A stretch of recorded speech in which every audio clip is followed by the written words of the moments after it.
All right, so let's jump into personal branding. It feels like you can't escape it these days, right? Especially if you're an executive or running an agency. Oh, absolutely. It's become essential. And what's interesting is how much it's evolving. We've got some great sources for this deep dive that highlight that evolution perfectly. Yeah, I'm really excited to dig into these. We've got Bobby Umar, who's like the personal branding guru, right? Then we're going to look at some advice from the Forbes Agency Council. And to wrap things up, we'll tackle this whole layoff influencing thing. It's pretty wild. That Forbes article is definitely a thought-provoking one. But let's start with Bobby Umar. The guy's a 5-time TEDx speaker, clearly knows what he's talking about. Yeah, and in this interview, one thing that really stood out was his take on authenticity. He's basically saying that being vulnerable is like your secret weapon for personal branding. And he connects it to leadership too, which is fascinating. His argument is that when you're genuine, when you own your struggles and share them, that's how you connect with people on a deeper level. It builds trust, makes you relatable, and that's how you become a leader people actually want to follow. Right, and he even tells the story, a personal one, about how he started opening up about his own challenges, and it completely changed how his audience connected with him. It's like the old way of projecting this perfect image. That's not cutting it anymore. People want the real you, flaws and all. Definitely. So how does that tie into his process for building a personal brand? Well, he's got this 3-step framework: discovery, design, and deployment. You start with figuring out who you really are, both how you see yourself and how others see you. Then you design your brand based on your core values and strengths. And finally, the deployment phase. That's where you have to deliver on that brand message consistently, online and offline. That last step, deployment, sounds exhausting. Like, how do you stay on message all the time? Well, Umar's big thing is aligning your personal brand values with those of your organization. So it's not just about you as an individual. It becomes about this cohesive image for the entire company. Makes it feel less performative and more like you're just being yourself. Okay, so it's about highlighting where your values and your company's values already intersect. But I'm curious, how do you balance that with being authentically yourself, especially for CEOs and agency owners where the stakes are high investor confidence, employee morale? Is there ever a line you shouldn't cross when it comes to being vulnerable? That's the million-dollar question, right? I think it really depends on your industry, your company culture, your own risk tolerance. It's a balancing act. But if you find that sweet spot, you create a wonderful synergy that resonates with both clients and employees.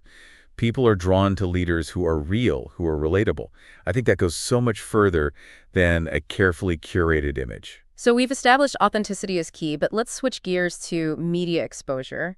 Kamar Zaman from the Forbes Agency Council has this interesting idea of the time value of media. Oh yeah, he makes a great point. A lot of professionals just chase that initial buzz after an interview or an article comes out, then they move on to the next thing. And he's saying they're missing out on a huge opportunity. Big time. It's like buying a stock and then forgetting about it. You'd never do that. You nurture that investment and watch it grow. So it's about treating media coverage like an asset, not a one-time event. Exactly. He lays out some really practical strategies for extending the life of that coverage, too.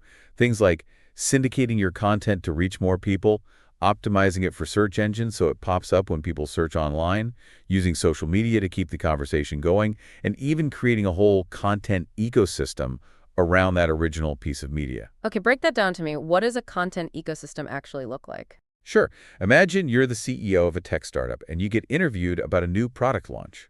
Now, instead of just posting the article link on LinkedIn and calling it a day, you could write a blog post for your company website that goes deeper into the product's features, create a short video explaining how it works for TikTok, maybe even write a thought leadership piece for an industry publication, tying it all back to larger trends.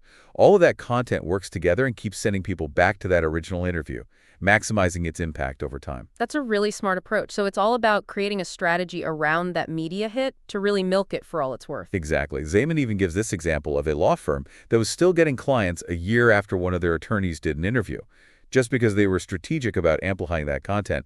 Proof that a little effort can go a long way. Okay, so we've got authenticity and maximizing media appearances. Now, this is where things get really interesting, because this Forbes article by Brooke Aaron Duffy takes us into the world of layoff influencing and how the whole idea of worker self-branding is changing big time. Yeah, this article takes you on a journey. It starts by taking us back to the late 1990s when this whole brand you concept was just emerging.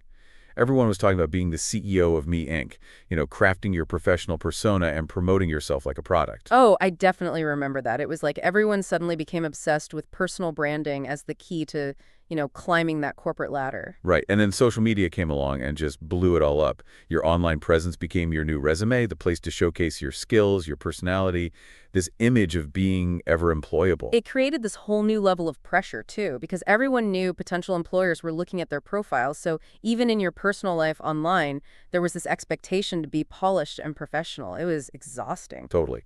And then, of course, the pandemic hit and shook everything up again. Work and personal life completely blurred, and people started pushing back against this always-on work culture. We saw quiet quitting and bare minimum Mondays taking off as people started questioning this constant hustle and self-promotion. So where does layoff influencing fit into all of this? Well, that's where we see this fascinating shift happening. Duffy talks about workers who've been laid off, and they're using platforms like TikTok to share their experiences, the good, the bad, the ugly. It's like they're reclaiming the narrative around job loss. Instead of hiding what or being ashamed, they're owning it. Exactly. They're talking about it openly, even finding humor in it. So it's almost like a rejection of that whole ever-employable persona we were just talking about. I think so, and it could be pointing to a much bigger shift. Maybe we're moving away from this need to project an image of constant success. Maybe there's more room for vulnerability, for setbacks, for the messy reality of work and life. Okay, so how does all of this relate back to personal branding, especially for the execs and agency leaders we're talking to today? Is layoff influencing just another form of authenticity, or is it something totally different? That's a great question, and I think it gets to the heart of how personal branding is changing in this digital world. Maybe it's less about projecting perfection and more about being real, being vulnerable, and sharing your story, even when it's not all sunshine and rainbows. But we'll dig into that more after a quick break. So before that, we were talking about how layoff influencing could be a sign that personal branding is shifting more towards this authenticity and vulnerability. But how does that really play out for, say, a CEO where the stakes are so much higher? Well, there's definitely a balance to be struck, right? I mean, a CEO or agency owner can't exactly hop on TikTok and air all their company's dirty laundry. But I think they could be more open about, the challenges they face, the lessons they've learned from their failures, that sort of thing. Show the human side of leadership. So it's less about showcasing only the successes and more about showing the whole journey, bumps and all. Exactly. It's about being relatable. People connect with stories, right? Especially stories about overcoming obstacles. When a CEO is willing to be open about their struggles, it makes them seem, well, more human, more approachable, more trustworthy. I can see how that would be powerful, especially these days when everyone's looking for authenticity from their leaders. It makes sense, but it's still a shift from how we traditionally viewed executive branding. It is. But think about it. When a CEO is vulnerable, it can create a culture of transparency within their organization. Employees feel more comfortable sharing their own ideas, their concerns. They know their leader isn't afraid to admit they don't have all the answers. Okay, that makes sense. It sets the tone for a more open and authentic workplace. But let's get practical for a second. Say you're an executive who wants to bring more of that authenticity into their personal brand. Where do you even begin? I'd say you start by thinking about your story. What are the defining moments in your career, the highs, the lows? What values drive you? What lessons have you learned along the way? Once you've got a handle on that, you can start sharing it in a way that feels genuine and engaging. Whether it's about choosing the right stories to tell, not just sharing everything. Right, exactly. And being mindful of your audience and the platform. What you share on LinkedIn might be different from what you share on Instagram. It's about tailoring your message. I see. Yeah. But, there are risks with being vulnerable, especially in a position of power. What if sharing a failure backfires, makes you look less competent, damages your reputation? Those are all valid concerns. But honestly, I think the benefits of authenticity outweigh the risks. How so? Well, if you try to present a perfect image all the time, you're just setting yourself up for failure because nobody's perfect, right? Everyone makes mistakes. So if you do make a mistake and people find out, it's going to hit your credibility way harder than if you had just been upfront about your failures from the start. It's like trying to maintain a facade and it eventually crumbles. Exactly. But if you're open and honest about those struggles from the get-go, that builds trust. Makes you seem human. People are more forgiving of your mistakes if they know you're not trying to hide anything. So being proactive, controlling the narrative instead of doing damage control later. Exactly. And remember, authenticity doesn't mean oversharing. You can still be strategic about what you share and how you share it. This is all really insightful. It feels like this idea of authentic personal branding goes back to what Bobby Umar was saying about aligning your personal values with your company's values. When you're being true to yourself, it's easier to create a brand that feels real and connects. Totally agree. And it's not just about resonating with an audience either. It's also about attracting the right people to your organization. What do you mean by that? Well, when you're authentic in your personal branding, you're going to attract employees, clients, investors who share those values. And when you have a whole team aligned with your vision, that's when the magic happens. Right. It's not just building a brand for yourself, it's building a brand that brings in the right people to help you build your business. So, how does authenticity work when it comes to maximizing that media exposure we talked about earlier? I mean, how do you stay true to yourself while crafting a message for the media? That's where it becomes even more crucial to be intentional. Think about the stories you're sharing and how you're framing them. You don't have to share everything. Choose stories that align with your values, with your brand message. So, instead of just trying to get any press you can, you're being choosy about the opportunities you pursue. Yes, it's about being strategic, using media exposure as a tool to boost your authentic brand, not create a fake one, and using those moments to tell a story that actually resonates with your audience. So, it's bigger than just getting your name out there, it's about building those meaningful connections. Absolutely. And I think layoff influencers are actually doing this really well. They're not just listing the facts of their job loss. They're sharing their stories, their emotions, their perspectives. That's what makes it so relatable. It humanizes the experience. Okay, so let's circle back to layoff influencing. What are the implications of this trend for, say, executives and agency owners? Is this something they should be paying attention to, or is it just a social media fad that will fade away? I definitely think it's worth paying attention to because it speaks to this larger cultural shift in how we view work and careers.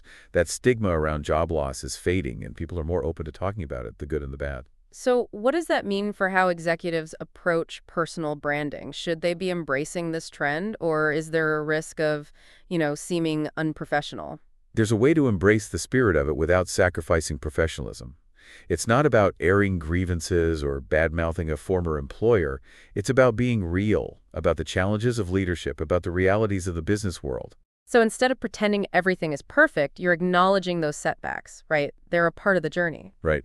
And you can use those setbacks to show your resilience, your problem-solving skills, your ability to learn. Turn a negative into a positive. Show that you can bounce back. Exactly. And I think that resonates with people, whether they're potential employees, clients, investors. This whole conversation has really gotten me thinking about personal branding differently. It's so much more than just a polished image. It's about being intentional, being authentic, using your story to connect with people on a deeper level. I agree. And the most important thing is to remember your personal brand should reflect who you are as a person. So the best way to build an authentic brand is, well, just be yourself. Let your values guide you. Such a good reminder. It's not about trying to be someone you're not. It's about showcasing what makes you unique, your strengths, your experiences. What's the key takeaway? Well, I think the takeaway is authenticity matters more now than ever. We've talked about CEOs, agency owners, even those layoff influencers. And in each case, the people who are really connecting are the ones who are willing to be real, to be vulnerable, to share their stories, genuinely. That's a great point. It's a journey, not a destination. All right, so to wrap up this deep dive into personal branding, I want to leave our listener with one final thought to ponder. We've been talking about all these big trends, right? This idea of authenticity. But how do you actually use that? How do you take your own story, your experiences, and build a personal brand that speaks to your audience? It's almost like those are the building blocks, and then the art is figuring out how to share them, make it real, make it connect. I love that. It really is. It's not just about throwing information out there. It's about creating a story that draws people in. And I think that's where people get tripped up. They know they need a personal brand, but they get stuck on how to tell their story, how to make it authentic, how to make it engaging. What advice would you give someone who's in that spot, who's struggling with that? First, don't be afraid to try things out. Experiment, see what works with your audience, and be ready to change things up as you go. It's a process, this personal branding thing. And the second thing, don't try to be someone you're not. The best brands, the ones that really connect, they're built on being real. So be yourself, let your personality come through. Don't be afraid to be a little vulnerable. That's such a good point. It's not about trying to fit into some mold of what you think a leader should be. Own your individuality. Like, make that your strength. Exactly. And that's what's so great about this whole conversation around personal branding. It's not about fitting in. It's about standing out. It's about embracing what makes you you. Use your voice, connect with people, make a difference. This has been a fascinating deep dive. We covered a lot. authenticity, how to get the most out of media, how this whole idea of personal branding is changing, especially now. It really has, and I hope our listeners can take something away from this as they work on their own personal brands. Absolutely. So thanks for joining us for this deep dive into personal branding. We hope you learned a few things and maybe feel a little more inspired to build your own brand in this crazy, ever-changing world. Until next time.